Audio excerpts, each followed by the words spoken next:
यहाँ पे हमने देखा कि पाई इलेक्ट्रॉन्स केवल मूव करेंगे, ये पाई इलेक्ट्रॉन्स मूव कर गया, ठीक है।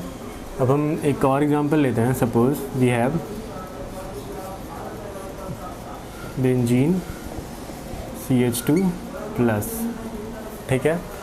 सबसे पहले क्या होगा कि हमारा पाई इलेक्ट्रॉन मूव करेगा, तो पाई इलेक्ट्रॉन मूव करेगा तो ये डबल बॉन्ड का पाई इलेक्ट्रॉन यहाँ मूव करा तो क्या होगा, ये हमारा एक स्ट्रक्चर बनेगा दिस ये बॉन्ड, इन दोनों बॉन्ड का कुछ नहीं हुआ, यहाँ पे हमारा डबल बॉन्ड CH2 हो गया, यहाँ पे पॉजिटिव चार्ज आएगा।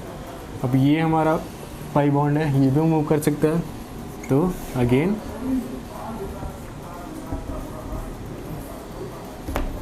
थोड़ा बड़ा बनाता हूँ,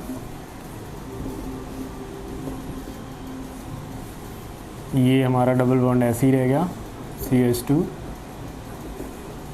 यहाँ डबल बॉन्ड, यहाँ पॉजिटिव। अब ये भी हमारा मूव कर सकता है, तो इससे हम क्या बना सकते हैं,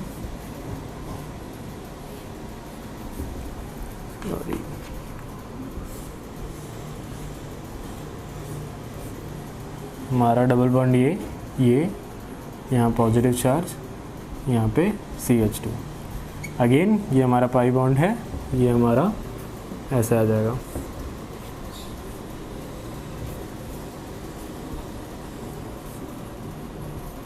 CH2 प्लस, ठीक है। तो हमने देखा इस मॉलिक्यूल के, इस आयन के कितने कंट्रीब्यूटिंग स्ट्रक्चर हैं, 1 2 3 4 5। तो इसका हाइब्रिड स्ट्रक्चर क्या होगा,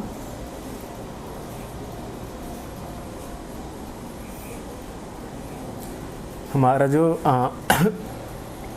पाई डबल बॉन्ड है वो इसके अलॉन्ग मूव कर रहा है,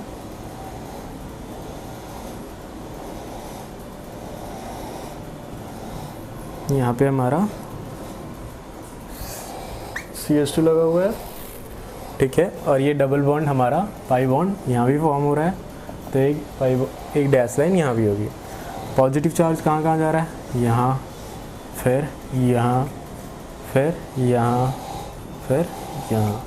मैं देखा कि यहाँ और यहाँ पे पॉजिटिव चार्ज नहीं आ रहा, तो ये इसका हो गया हमारा रेजोनेंस हाइब्रिड स्ट्रक्चर, ठीक है। तो यहाँ पे अगेन हमने देखा कि पाई इलेक्ट्रॉन्स मूव कर रहे हैं। अब हम देखते हैं कि लोन पेयर ऑफ इलेक्ट्रॉन्स कैसे मूव करते हैं। Suppose we have C double bond O negative, then O negative. यहाँ पे अगेन क्या होगा, सिंपल, हम इसमें और इसमें ये दोनों सेम है, ऑक्सीजन ऑक्सीजन, तो loan pair of electron transfer हो जाएंगे और ये बॉन्ड टूट जाएगा। तो ये हमारा स्ट्रक्चर किस में आ जाएगा, CO negative, double bond O, then single bond O negative. फिर क्या होगा कि ये बॉन्ड भी, ये लोन पेयर ऑफ इलेक्ट्रॉन भी ट्रांसफ़र हो सकते हैं, तो ये lone pair of electron transfer होंगे और ये बॉन्ड टूट जाएगा। तो अगेन हमारा तीसरा स्ट्रक्चर आ सकता है क्या, single bond O, double bond, then this oxygen have negative charge. तो हमने देखा कि इस स्ट्रक्चर का 3 कंट्रीब्यूटिंग स्ट्रक्चर है, this one and this one. अब इनका जो हाइब्रिड स्ट्रक्चर होगा वो कैसा होगा, ये बॉन्ड तीनों के बीच में शेयर्ड हो रहा है, तो ऐसा होगा delta negative and delta negative, okay. तो यहाँ पे हमने देखा कि ये इसका हाइब्रिड स्ट्रक्चर है। तो इस तरीके से lone pair of electron transfer हो गए। अब आगे हम देखते हैं कि रेडिकल्स कैसे फॉर्म होते हैं। अब हम देखते हैं कि रेडिकल्स में कैसे रेजोनेटिंग स्ट्रक्चर क्रिएट होते हैं। रेडिकल्स क्या होते हैं कि सपोज़ हमारे पास कोई स्ट्रक्चर है, compound CH3 CH double bond CH then CH2 with this. Radicals क्या होते हैं, जिनके पास ऑड नंबर ऑफ इलेक्ट्रॉन्स, एक इलेक्ट्रॉन है केवल, ठीक है। ये रेडिकल्स कैसे क्रिएट होते हैं, ये होमोलाइटिक फिजन के कारण क्रिएट होते हैं। ये होमोलाइटिक फिजन्स क्या होते हैं ये हम आगे देखेंगे जब हम इलेक्ट्रोफाइल और न्यूक्लियोफाइल पढ़ेंगे। तो इन सारे स्ट्रक्चर्स में क्या होता है कि ये सिंगल इलेक्ट्रॉन होता है, ये लोन पेयर ऑफ इलेक्ट्रॉन्स नहीं, ये सिंगल इलेक्ट्रॉन्स है। तो ये भी रेजोनेटिंग स्ट्रक्चर क्रिएट करते हैं। कैसे क्रिएट करते हैं, क्योंकि पहला रूल था रेजोनेटिंग स्ट्रक्चर क्रिएट करने का कि only electrons can move, so this electron move here. और इस पाई बॉन्ड में 2 इलेक्ट्रॉन शेयर हो रहे हैं, तो एक इलेक्ट्रॉन जो है वो यहाँ आ जाएगा, यहाँ पे डबल बॉन्ड क्रिएट हो जाएगा, और एक इलेक्ट्रॉन जो है वो इस कार्बन पे चला जाएगा। तो जो हमारा रेजोनेटिंग स्ट्रक्चर होगा वो कैसा होगा, CH3 CH this single bond CH double bond CH2, ठीक है। तो हमारा जो ऑड नंबर ऑफ इलेक्ट्रॉन्स था सिंगल इलेक्ट्रॉन वो यहाँ पे चला गया। तो इस तरीके से हमारा एक वो क्रिएट हुआ रेजोनेटिंग स्ट्रक्चर। जो इनका हाइब्रिड स्ट्रक्चर क्या होगा कि हमारा बॉन्ड यहाँ से यहाँ शेयर हो रहा है, तो CH3 CH CH CH2, और जो हमारा बॉन्ड है वो यहाँ शेयर हो रहा है। क्योंकि इलेक्ट्रॉन है तो डेल्टा नेगेटिव चार्ज आ जाएगा, ठीक है। तो इस तरह से हमारा रेडिकल्स जो हैं वो रेजोनेटिंग स्ट्रक्चर क्रिएट करते हैं, और ये उसका हाइब्रिड स्ट्रक्चर हो गया। तो ये भी एक सिंपल एग्जांपल था कि हमारे पास इलेक्ट्रॉन है। First one is the electron always move toward the sp2 carbon.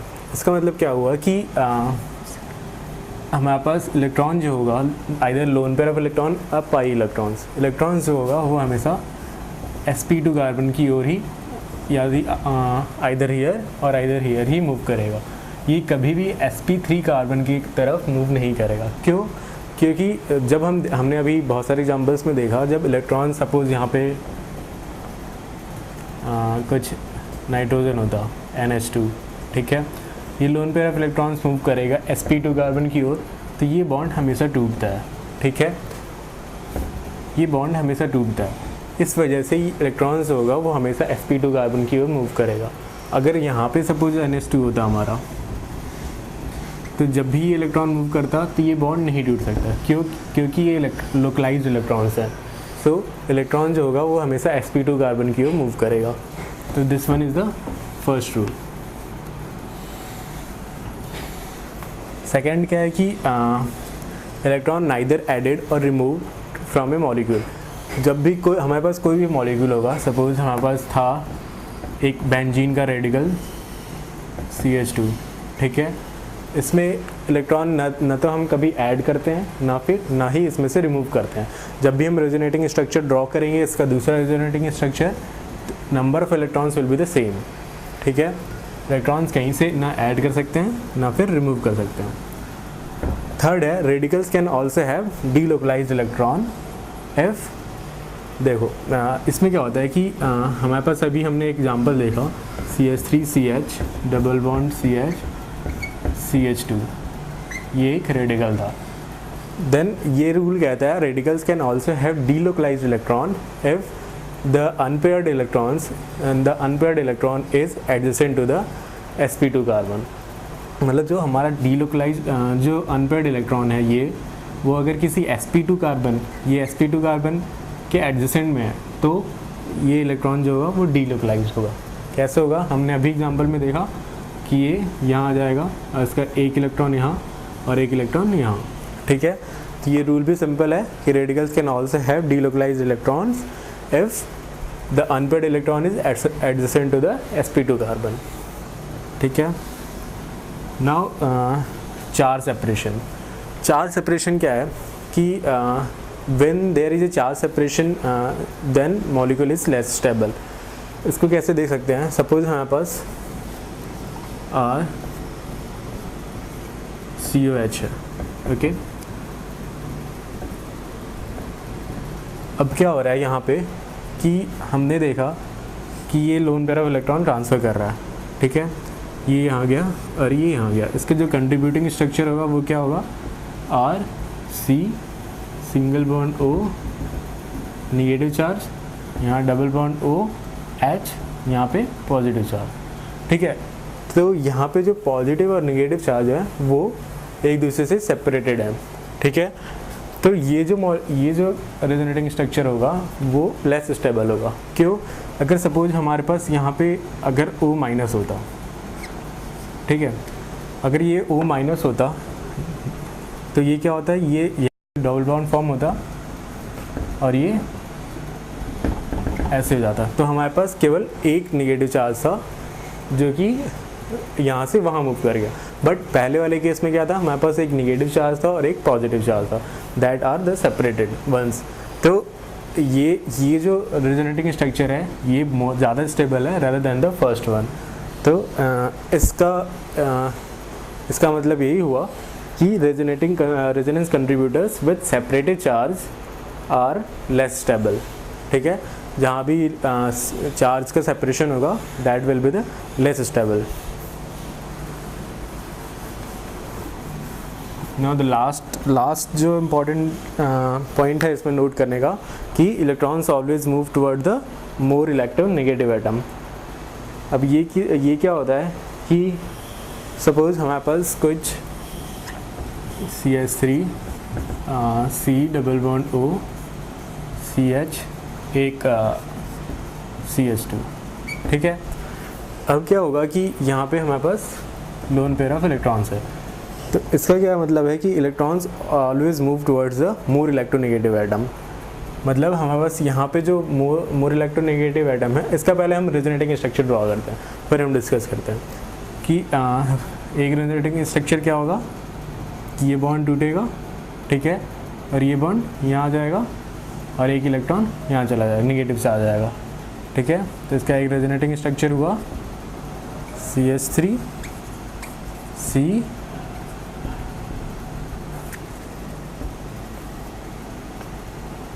CH3C single bond O negative charge, then CH CH2 plus, ठीक है। ये इसका एक रेजोनेटिंग स्ट्रक्चर हुआ। अब इसका दूसरा हम ड्रॉ करें, अगर इसका दूसरा कैसे ड्रॉ कर सकते हैं, इसका दूसरा हम कुछ ऐसे ड्रॉ कर सकते हैं कि हमारे पास ये डबल बॉन्ड जो है वो यहाँ चला जाता है सपोज। अब हमने देखा कि ये डबल बॉन्ड यहाँ चला गया, यहाँ पे एक पॉजिटिव चार्ज आ जाएगा, यहाँ पे एक नेगेटिव चार्ज। तो हमारा जो रेजोनेटिंग स्ट्रक्चर होगा वो कुछ ऐसा होगा CH3C single bond O positive charge, then double bond CH, then CH2 minus, ठीक है। तो ये भी एक पॉसिबल कंट्रीब्यूटर हो सकता है इसका, ठीक है। एक तो हो गया जहाँ पे O पे नेगेटिव चार्ज है, एक हो गया जहाँ पे O पे पॉजिटिव चार्ज। तो हमारा जो लास्ट रूल था वो ये कहता है कि electrons always move towards the more electronegative atom. यहाँ पे मोर इलेक्ट्रोनेगेटिव एटम ऑक्सीजन है, तो इलेक्ट्रॉन जो होगा वो हमेशा ऑक्सीजन की ओर मूव करेगा। तो this will be the more stable then this one, ठीक है।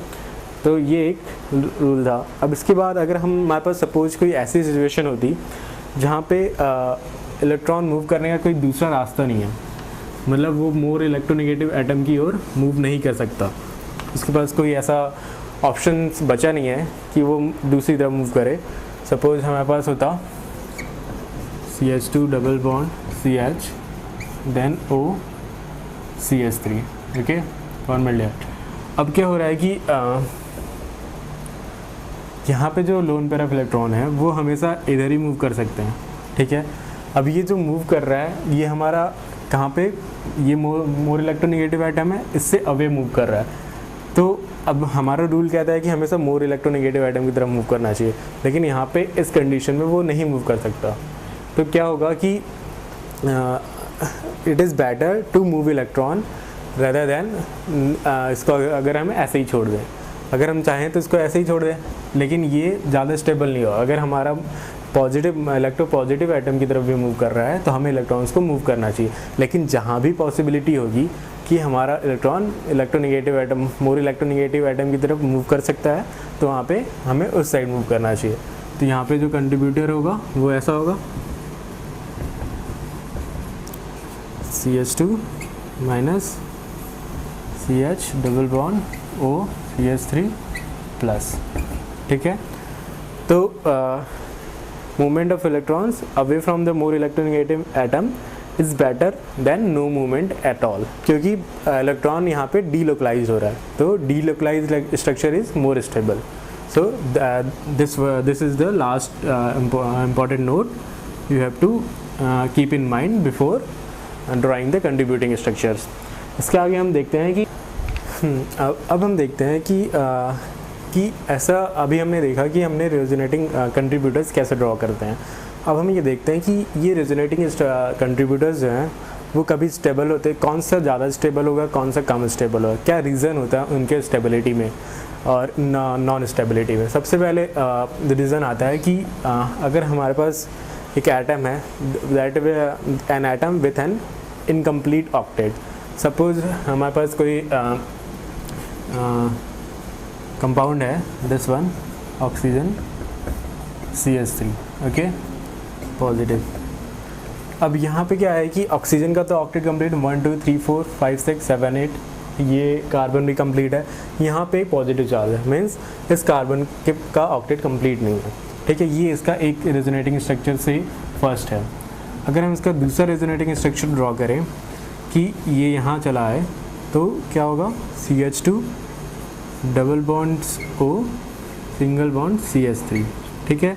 अब यहाँ पे ऑक्सीजन पे पॉजिटिव चार्ज आ गया, बट इस केस में क्या है कि इस कार्बन का भी ऑक्टेट कंप्लीट है, इस ऑक्सीजन का भी ऑक्टेट कंप्लीट है, इसका भी ऑक्टेट कंप्लीट है।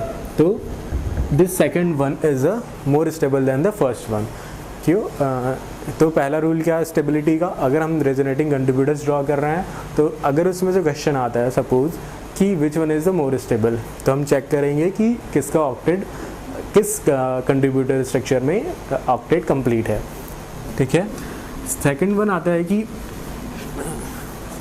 है कि in negative charge that is not on the more electronegative atom. Suppose हमारे पास कुछ RCO है और यहाँ O माइनस है, तो अगर हमारा कुछ कंट्रीब्यूटिंग स्ट्रक्चर कुछ ऐसा होता कि यहाँ पे CH डबल बॉन्ड CH2 होता, जो नेगेटिव चार्ज है, अगर वो नेगेटिव चार्ज यहाँ पे सबसे ज़्यादा इलेक्ट्रोनेगेटिव आइटम ऑक्सीजन है, अगर ये नेगेटिव चार्ज किसी कार्बन पे आता है, सपोज RC है, R पे आता है नेगेटिव चार्ज, यहाँ पे नहीं आता, तो दैट इज़ नॉट स्टेबल, ठीक है। इसका सपोज कोई स्ट्रक्चर होता है जिसका कंट्रीब्यूटिंग स्ट्रक्चर कुछ ऐसा होता कि मोर इलेक्ट्रोनेगेटिव आइटम अवेलेबल है बट उस पर नेगेटिव चार्ज नहीं आ रहा है, तो दैट इज़ लेस स्टेबल। तो हमेशा क्या हम देखेंगे कि जो नेगेटिव चार्ज है वो हमेशा मोर इलेक्ट्रोनेगेटिव एटम पे है, और जो पॉजिटिव चार्ज है वो हमेशा मोर इलेक्ट्रोपॉजिटिव एटम पे है। अगर सपोज बाई चांस कुछ ऐसा होता है कि जो हमारा नेगेटिव चार्ज है वो किसी इलेक्ट्रोपॉजिटिव एटम पे आता है और जो पॉजिटिव चार्ज है वो इलेक्ट्रोनेगेटिव एटम पे आता है, तो that resonating contributors are the less stable, ठीक है। तो यहाँ हमने देखा कि negative charge should be on the most electronegative atom, positive charge should be on the most positive electronegative atom. Last चीज़ है कि चार्ज सेपरेशन। अभी हमने एग्जांपल देखा RCOH का, COH, ठीक है।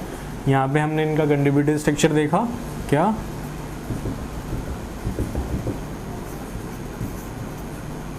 RC negative double bond O positive H। तो ये चार्ज सेपरेशन जो होता है वो लेस स्टेबल होता है। तो हमेशा हम चार्ज सेपरेशन जहाँ पे होगा that compound will be, that resonating contributors will be less stable. So ये एक वे हो गया to find out which one is the more stable and which one is the less stable in the among the same contributing structures. Next topic we are going to see in the resonance is the resonance energy. resonance energy क्या होती है कि कोई compound है वो stable है suppose, तो अगर उसमें डीलोकलाइज इलेक्ट्रॉन्स नहीं है तो वो किसी स्टेट तक स्टेबल है, ओके, किसी स्टेट G में स्टेबल है। बट अगर उसके पास डी लोकलाइज इलेक्ट्रॉन्स हैं तो क्या होता है कि वो कंपाउंड जो है वो एक्स्ट्रा स्टेबल हो जाता है। वो एक्स्ट्रा स्टेबल क्यों होता है? क्योंकि इलेक्ट्रॉन्स जो है वो डी लोकलाइज है, जैसा अभी हमने रेजोनेंस में देखा। तो ये रेजोनेंस एनर्जी क्या होती है, वो it is a measure of that extra stability. In that compound. ठीक है, अब ये क्या होती है इसको हम एक एग्जांपल में देखते हैं कि सपोज हमारे पास एक साइक्लोहेक्सेन है,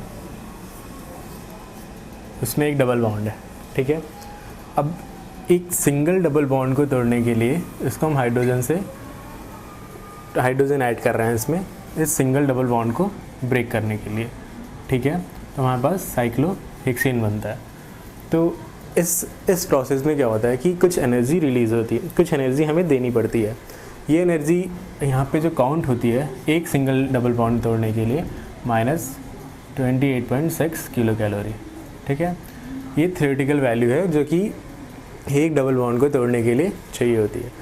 अगर सपोज हमारे पास 3 डबल बॉन्ड होते हैं, अगर हमारे पास 3 डबल बॉन्ड होते हैं तो इसे 3 हाइड्रोजन चाहिए। इस 3 हाइड्रोजन को ऐड करने के लिए हमें कितनी एनर्जी चाहिए होगी? 3 हाइड्रोजन से हमें अगेन साइक्लोहेक्सेन बनेगा। तो हमें जो एनर्जी चाहिए होनी चाहिए थी वो थ्योरेटिकली 3 टाइम्स ऑफ दिस, क्योंकि एक डबल बॉन्ड को तोड़ने के लिए इतनी एनर्जी चाहिए थी। नाउ 3 डबल बॉन्ड को तोड़ने के लिए 3 टाइम्स ऑफ दिस, मतलब 3 into this 28.6 kilo calorie, that is come to be -85.8 kilo calorie. Okay, तो हमें इतनी एनर्जी चाहिए होनी चाहिए थी कि 3 डबल बॉन्ड को तोड़ने के लिए, बट ऐसा नहीं होता। जब हमने एक्सपेरिमेंट करके देखा कि बेंजीन के 3 डबल बॉन्ड को तोड़ने के लिए कितनी एनर्जी चाहिए, to convert it cyclohexane, it comes out to be -49.8 kilo calorie. तो हमने देखा कि बेंजीन के 3 डबल बॉन्ड को तोड़ने के लिए कम एनर्जी चाहिए, जबकि रिक्वायरमेंट हमारे अकॉर्डिंग -85.8 किलो कैलोरी होनी चाहिए। तो ऐसा क्यों हुआ? ऐसा इस रीज़न से हुआ कि जो हमारा ये डबल बॉन्ड है इस बेंजीन रिंग में, दैट इलेक्ट्रॉन्स में शेयर्ड है वो डीलोकलाइज्ड है। डीलोकलाइज्ड होने की वजह से ये जो बेंजीन है वो ज़्यादा स्टेबल है। ज़्यादा स्टेबल होने की वजह से हमें उसे कम एनर्जी देनी पड़ रही है उसे तोड़ने के लिए। ठीक है, तो रेजोनेंस एनर्जी क्या हुई? अब इसमें रेजोनेंस एनर्जी क्या हुआ कि resonance energy is a major of extra stability. अब एक्स्ट्रा स्टेबल कितना हुआ इसको हम देखते हैं कि हमारे पास सपोज ये पोटेंशियल एनर्जी का ग्राफ है। ठीक है, यहाँ पे हमारा साइक्लोहेक्सेन है। ठीक है, पोटेंशियल एनर्जी,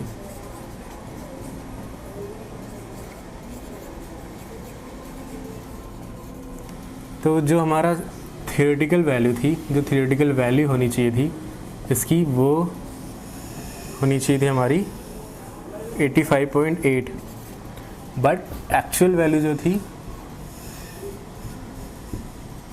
वो हमारी थी 49.8।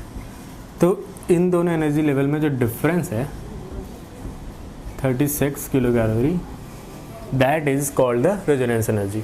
ठीक है, ये जो एनर्जी है वो एक्स्ट्रा स्टेबिलिटी शो कर रही है इस बेंजीन रिंग की because of the delocalised electron. तो हमारा जो रेजोनेंस एनर्जी हुआ वो ये 36 किलो कैलोरी हुआ। तो यहाँ पे हम देख सकते हैं कि रेजोनेंस एनर्जी क्या होती है। ठीक है, इसके आगे हम देखते हैं कि रेजोनेंस एनर्जी से हमें फ़ायदा क्या होता है। रेजोनेंस एनर्जी से हम क्या प्रेडिक्ट कर सकते हैं। प्रेडिक्शन क्या हुआ कि सपोज़ हमारे पास कोई स्ट्रक्चर है, कोई कंपाउंड है हमारे पास। ठीक है, से R, कोई फंक्शनल ग्रुप G लगा हुआ है। अब इसके सपोज 6 कंट्रीब्यूटिंग स्ट्रक्चर है,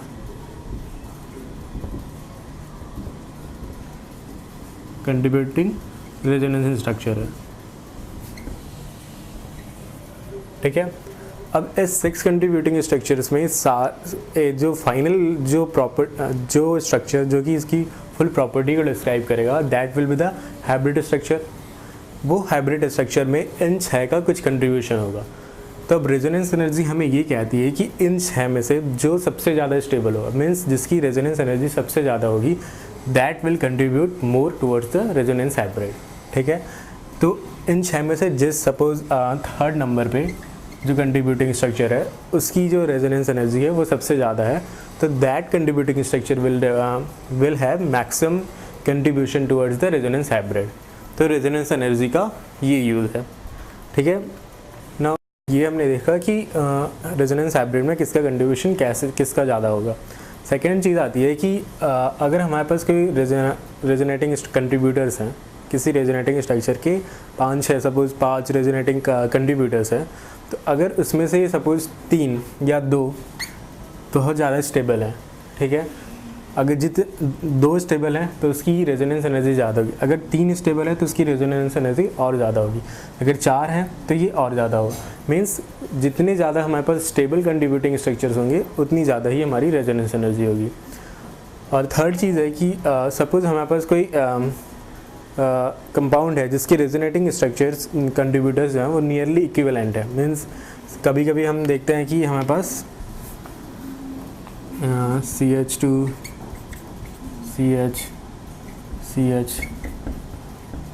इस टाइप का कोई कंपाउंड है, तो इसका रेजोनेटिंग स्ट्रक्चर सिमिलर सा होगा। एक बार इस पर नेगेटिव आएगा, एक बार इस पर पॉजिटिव, एक बार इस पर पॉजिटिव, एक बार इस पर नेगेटिव, तो ये नियरली इक्विवेलेंट है, तो इनकी रेजोनेंस एनर्जी ज़्यादा होगी। ठीक है, तो that is the resonance energy. हमने रेजोनेंस एनर्जी में देखा कि रेजोनेंस एनर्जी क्या होती है, it is the measure of extra stability of a compound due to delocalized electrons. अब ये हमने देखा कि बेंजीन के केस में वो कितनी थी उसकी वैल्यू, और इसका contribution toward the resonance hybrid. तो अभी तक हमने देखा रेजोनेंस, अबाउट द रेजोनेंस क्या होते हैं, उसकी कंट्रीब्यूटिंग स्ट्रक्चर्स कैसे ड्रॉ करते हैं, और रेजोनेंस एनर्जी क्या होती है। ठीक है, अब कभी कभी सिंपल क्वेश्चंस आते हैं कि draw the resonating contributors of this, कोई स्ट्रक्चर दे देगा, उसके रेजोनेटिंग कंट्रीब्यूटर्स ड्रॉ करने होंगे। ठीक है, दैट इज़ द सिंपल। कभी कभी क्वेश्चंस आते हैं कि arrange this the following according the stability, तो उस केस में हमें रेजोनेंस देखते हैं, जिसके ज़्यादा स्ट्रक्चर्स होंगे वो ज़्यादा स्टेबल हो, और जो रूल्स हमने अभी यहाँ देखा। इसके बाद आता है कि हमारा ऑर्गेनिक केमिस्ट्री में हम रेजोनेंस, और इसको हम मेसोमेरिक इफेक्ट भी कहते हैं।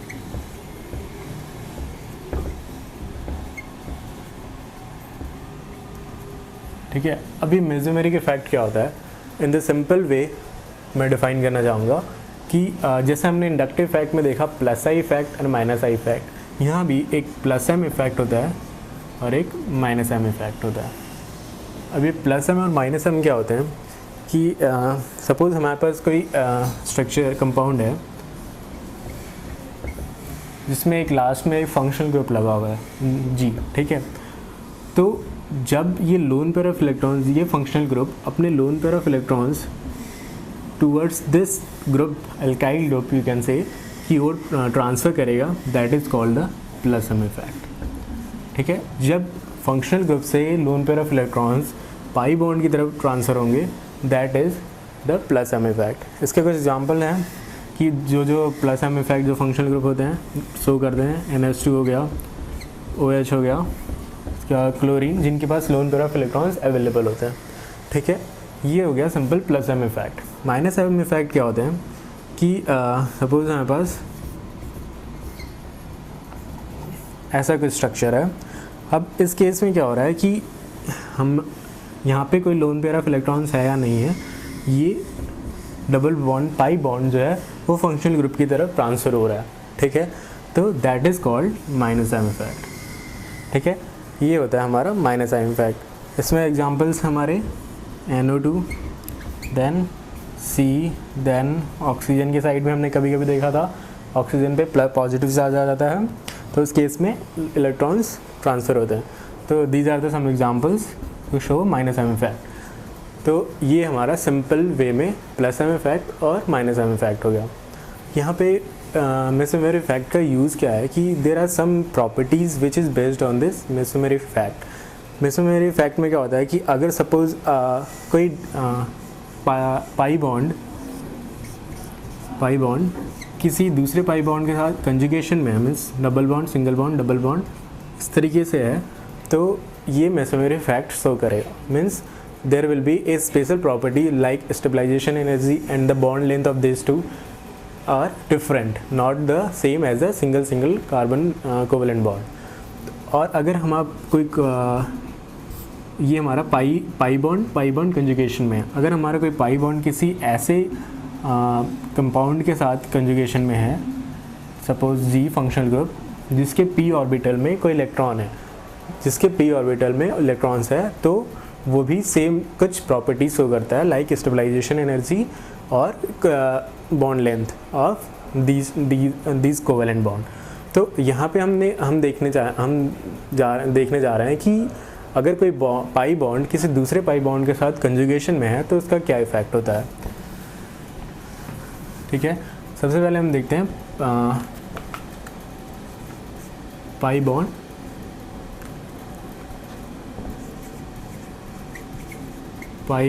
Bond conjugation. इसमें क्या होता है कि सपोज हम कोई सिंपल एग्जांपल लेते हैं, CH2 CH double bond CH2। ठीक है, अब ये जो कंपाउंड है it is very symmetrical, means अगर हम कहीं से भी देखें तो बहुत ज़्यादा सिमेट्रिकल है। CH2 double bond CH।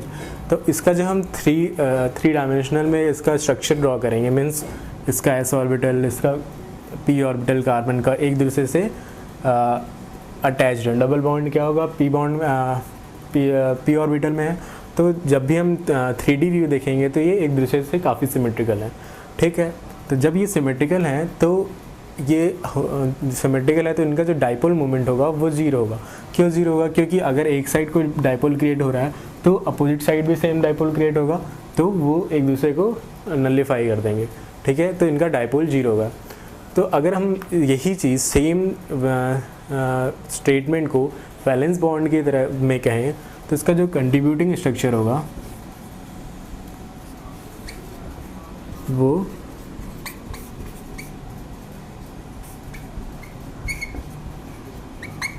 एक ये होगा और दूसरा कंट्रीब्यूटिंग स्ट्रक्चर ये होगा।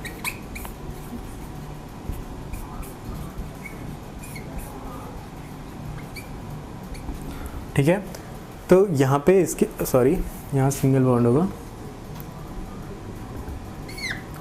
यहाँ पे इसके दो कंट्रीब्यूटिंग स्ट्रक्चर हमने देखा। अब इस दो कंट्रीब्यूटिंग स्ट्रक्चर जो हमारा हमने देखा कि ओरिजिनल कंपाउंड में डाइपोल मोमेंट ज़ीरो है, लेकिन इसके दो रेजोनेंस कंट्रीब्यूटिंग स्ट्रक्चर पॉसिबल हैं। तो क्या होगा कि जो इसका हाइब्रिड स्ट्रक्चर होगा उसमें इन दोनों का, सपोज A और B, इन दोनों का कंट्रीब्यूशन सेम होगा। अगर वो सेम नहीं होगा तो क्या होगा कि अगर सपोज A ज़्यादा है तो A का कुछ डाइपोल मोमेंट होगा। क्यों? क्योंकि यहाँ पॉजिटिव और नेगेटिव है। सपोज XD है, ठीक है, और B का जो है वो X - D है। तो अगर इन दोनों का सेम कंट्रीब्यूशन नहीं हुआ तो सेम कंट्रीब्यूशन नहीं हुआ, इसका भी X होगा, लेकिन इनका कंट्रीब्यूशन अलग है। कंट्रीब्यूशन अलग से क्या हुआ कि ये अगर 51% है और ये 50% है, 51% A और ये 49% B है, तो 49% ऑफ A जो है 49% ऑफ B को तो नलिफाई कर देगा, but 2% of A will be the extra, क्योंकि यहाँ पे हमारा एक साइड में डाइपोल है, यहाँ पे अपोजिट साइड में डाइपोल है। तो हमारा जो रेजोनेटिंग हाइब्रिड होगा उसमें डाइपोल क्रिएट हो जाएगा। बट ओरिजिनली हमने देखा कि ये सिमेट्रिकल स्ट्रक्चर है तो इसमें डाइपोल नहीं होना चाहिए। तो इसका मीन क्या हुआ? इसका मतलब ये हुआ कि हमारे पास जो दो कंट्रीब्यूटिंग स्ट्रक्चर हैं, अगर सेम सिमेट्रिकल स्ट्रक्चर है तो पाई बॉन्ड कंजुगेशन में उनका कंट्रीब्यूशन सेम होना चाहिए, अदरवाइज़ ये रॉन्ग है। तो यहाँ पे इन दोनों का कंट्रीब्यूशन सेम होगा रेजोनेंस हाइब्रिड में। ये ये चीज़ कब लागू हुई? जब हमारे पास सिमेट्रिकल स्ट्रक्चर्स हैं। अगर सपोज हमारे पास कोई स्ट्रक्चर होता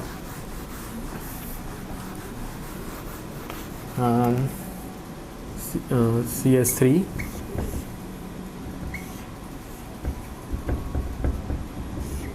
ठीक है, यहाँ डबल बॉन्ड है, तो इस केस में क्या हो रहा है कि यहाँ पे हमारा पाई बॉन्ड कंजुगेशन में है किसी फंक्शनल ग्रुप O के साथ, यहाँ double bond functional group O के साथ। अब क्या होगा कि पाई बॉन्ड और पाई बॉन्ड कंजुगेशन में है, तो यहाँ पे अगेन दो रेजोनेटिंग स्ट्रक्चर होंगे।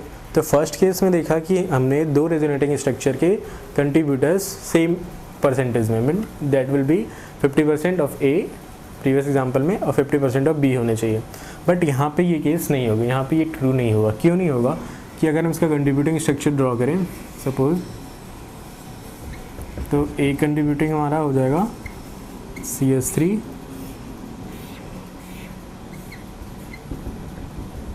Minus plus. दूसरा अगर हम ड्रॉ करें तो ये हो जाएगा CH3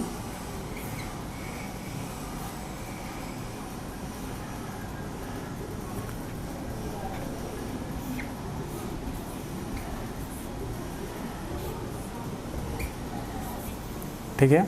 ये दो कंट्रीब्यूटिंग स्ट्रक्चर्स हमारे होंगे।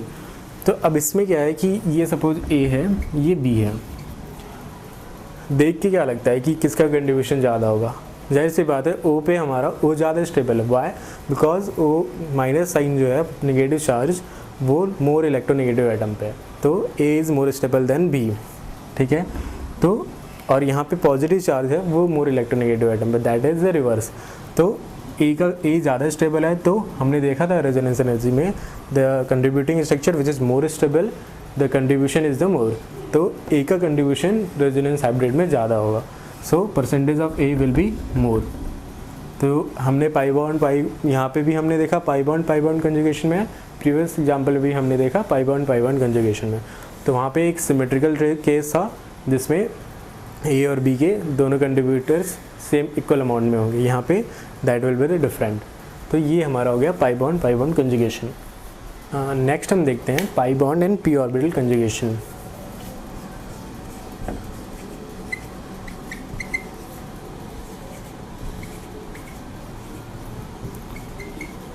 p orbital conjugation. अब इसमें क्या होता है कि सपोज हमारे पास कुछ स्ट्रक्चर है CH2 डबल बॉन्ड CH ठीक है।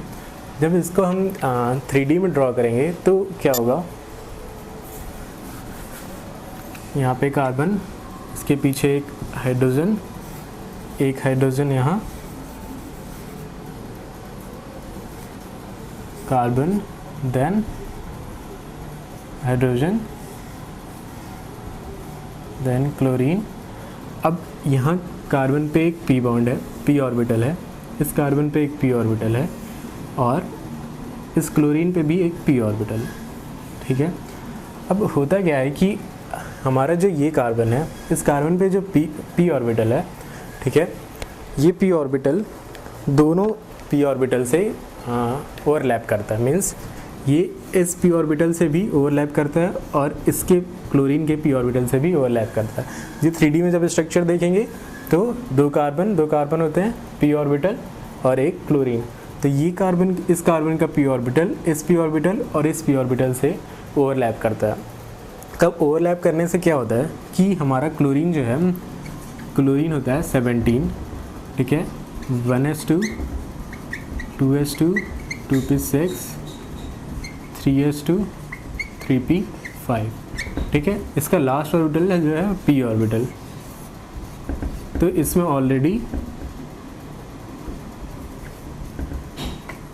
इतने इलेक्ट्रॉन फिल्स हैं, ठीक है। एक ऑर्बिटल खाली है जो कि इस सिग्मा बॉन्ड की वजह से वो फेल हो जाता है। तो अब इसके आगे क्या होता है कि जब ये क्लोरीन p ऑर्बिटल ओवरलैप करता है, ये p ऑर्बिटल इस p ऑर्बिटल से ओवरलैप करता है, तो क्या होता है कि क्लोरीन का तो ऑलरेडी दो जो हैं वो लोएस्ट एनर्जी के हैं क्योंकि ये फील्ड है, तो एक जो होता है वो हाईएस्ट एनर्जी का होता है। तो ये p ऑर्बिटल जो ओवरलैप करता है तो क्या होता है कि due to this pi bond, यहाँ डबल बॉन्ड है, तो डबल बॉन्ड के कंजुगेशन के कारण क्लोरीन को अपने इलेक्ट्रॉन पार्शियली वो अपने इलेक्ट्रॉन देता है। क्यों? जब हम इसका स्ट्रक्चर देखते हैं CH2 CHCl, तो ये यहाँ देता है, तो ये हमारे पास एक वो हाइब्रिड कंट्रीब्यूटर आता है। तो क्या होता है कि ये क्लोरीन अपने इलेक्ट्रॉन यहाँ दे रहा है, जबकि अभी हमने इंडक्टिव फैक्ट में देखा कि ये क्लोरीन मोर इलेक्ट्रोनेगेटिव है, तो ये इस सिग्मा बॉन्ड के इलेक्ट्रॉन्स को अपनी ओर खींचेगा। तो जब ये अपनी ओर खींचता है माइनस आई इफेक्ट की वजह से, तो यहाँ पे एक डाइपोल क्रिएट हो जाता है। ये एक डाइपोल क्रिएट हुआ, due to minus I effect of chlorine, but due to this pi bond and P orbital overlapping, electron जो हैं पार्शली इलेक्ट्रॉन जो हैं वो क्लोरीन से कार्बन की तरफ जा रहे हैं, ठीक है। तो यहाँ पे भी एक डाइपोल क्रिएट हो जाता है due to this pi bond P orbital conjugation. अब ये दोनों जो डाइपोल हैं वो अपोजिट डायरेक्शन में है। क्या अपोजिट डायरेक्शन में? यहाँ पे क्लोरीन की ओर इलेक्ट्रॉन जा रहे हैं, यहाँ पे क्लोरीन इलेक्ट्रॉन दे रहा है, तो यहाँ पे उल्टा हो रहा है, ठीक है। तो ये हो गया, ये होता है कि पी और क्लोरीन के कुछ इलेक्ट्रॉन जो कि फील्ड हैं, लोएस्ट एनर्जी हैं, और ये हायर एनर्जी है, तो इलेक्ट्रॉन पार्शली जो होता है वो कार्बन की हो जाता है। तो यहाँ पे हम कह सकते हैं कि अभी हमने जो देखा कि माइनस प्लस एम इफेक्ट क्या होता है जब फंक्शनल ग्रुप से इलेक्ट्रॉन पाई बॉन्ड की तरफ ट्रांसफर होता है। तो this examples of plus M effect of chlorine, ठीक है। जो एक्चुअल हाइब्रिड स्ट्रक्चर होता है that is a mixture of this CH2 vinyl chloride and CH2 minus ClH plus, ठीक है। इन दोनों का कंट्रीब्यूटिंग स्ट्रक्चर होता है, ठीक है। तो यहाँ पे हमने देखा है कि प्लस एम इफेक्ट क्या होता है, प्लस एम इफेक्ट कैसे ओवरलैप कर रहा है। अब दूसरे जो फंक्शनल ग्रुप जिनके पास पी ऑर्बिटल हैं, लाइक ऑक्सीजन हो गया, पूरा हेलोजन ग्रुप हो गया और नाइट्रोजन हो गया, वो इस टाइप के कंजुगेशन शो करते हैं, पाई bond and P orbital conjugation, ठीक है। तो यहाँ पे हमने देखा कि प्लस एम इफेक्ट ऑक्सीजन और नाइट्रोजन जिनके पास लोन पेयर ऑफ इलेक्ट्रॉन है वो भी शो करते हैं।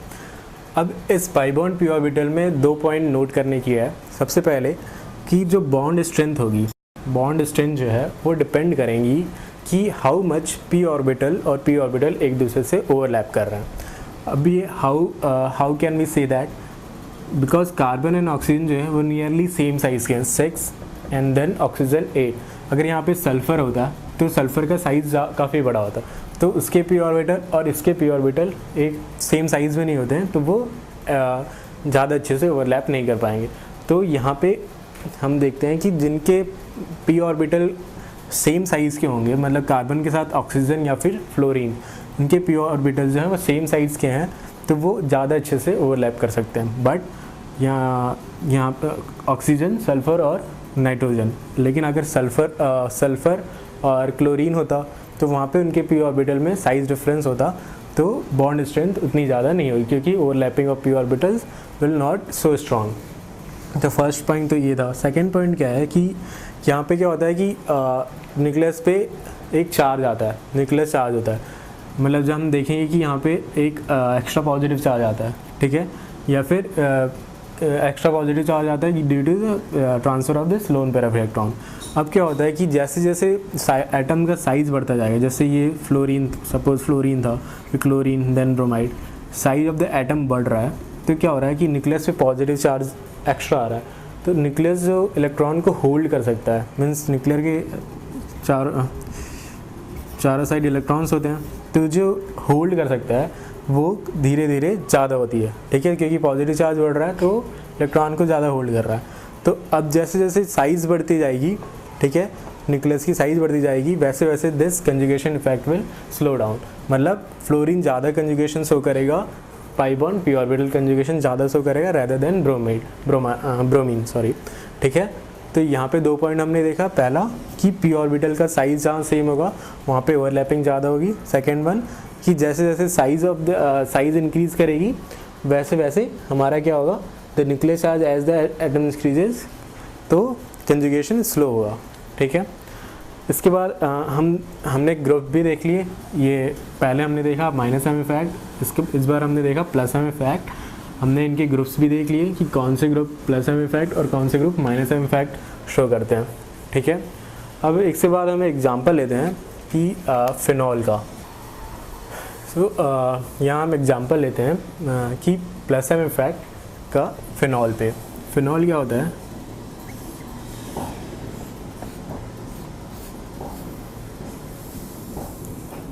फिनॉल, ओके, OH ग्रुप लगा होता है बेंजीन रिंग। अब देखने में तो ये लगता है कि OH ग्रुप है तो ये बेसिक होगा, क्योंकि हमने शुरू में एसिडिटी और बेसिडिटी की डेफिनेशन देखी थी, तो OH ग्रुप जो है वो बेसिक होगा। लेकिन ये फिनॉल जो है वो एसिडिक होता है। वो एसिडिक क्यों होता है? Due to the plus M effect of OH group. क्या होता है कि यहाँ पे ऑक्सीजन के पास लोन पेयर ऑफ इलेक्ट्रॉन्स है, ठीक है, अभी ये ट्रांसफ़र करता है इस पाई बॉन्ड कंजुगेशन को, तो इसका एक रेजोनेटिंग स्ट्रक्चर ड्रॉ कर सकते हैं हम।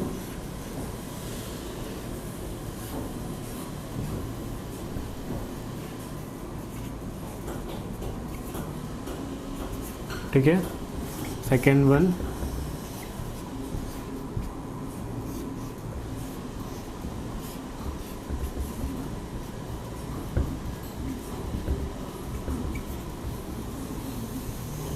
थर्ड वन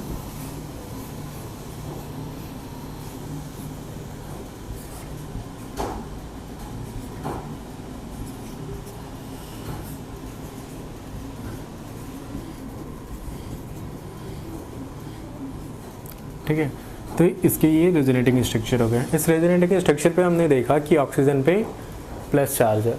अभी ऑक्सीजन पे प्लस चार्ज की वजह से क्या होता है कि ये जो हाइड्रोजन होता है ये एज ए प्रोटॉन लीव करना चाहता है। क्यों? क्योंकि ऑक्सीजन पे प्लस चार्ज है और ये एक इसके रेजोनेटिंग स्ट्रक्चर्स है।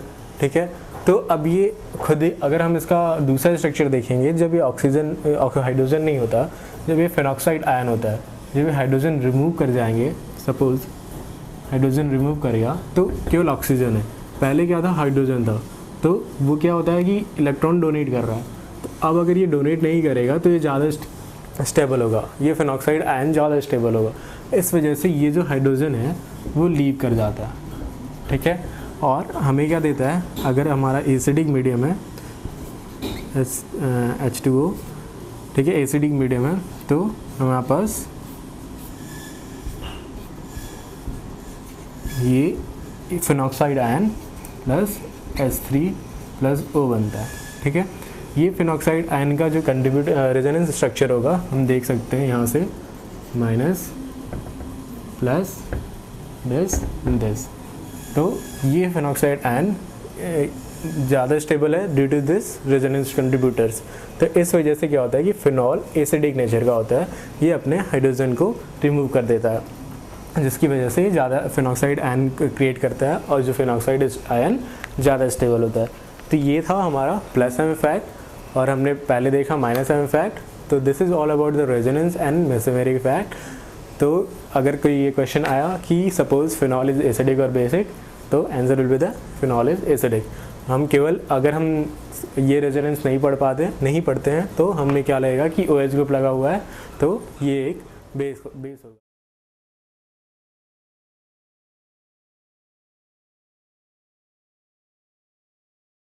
After resonance, we are going to see the third topic, that is the electromagnetic effect. अब electromagnetic effect क्या आता है? सबसे पहले it is externally induced effect. It is मतलब ये किसी externally reagent के कारण induced होता है।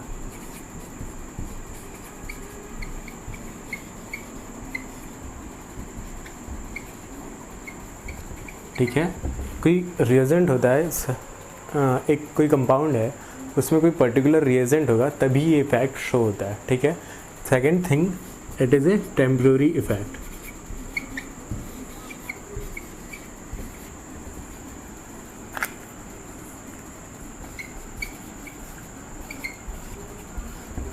ठीक है, नाउ अब ये